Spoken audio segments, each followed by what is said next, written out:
បាទជំរាបសួរបាទថ្ងៃនេះថ្ងៃទី29ខែតុលាឆ្នាំ2025បាទនេះចន្ទីដែលយើងបាញ់ទាញត្រួយវាបងប្អូនដែលវាគាំងត្រួយហ្នឹងហើយបាទបន្ទាប់ពីយើងបាញ់មកបានរយៈពេល10ថ្ងៃ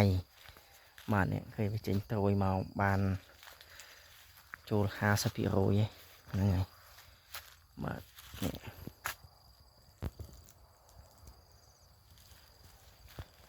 មានកដប់ចេញមកបានប្រហែល50%ហ្នឹងហើយ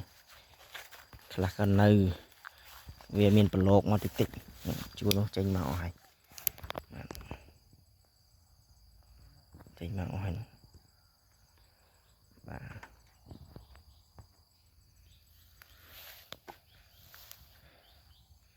ខ្លះទៅវាចេញលឿនហើយខ្លះទៅវារៀងយឺតបន្តិច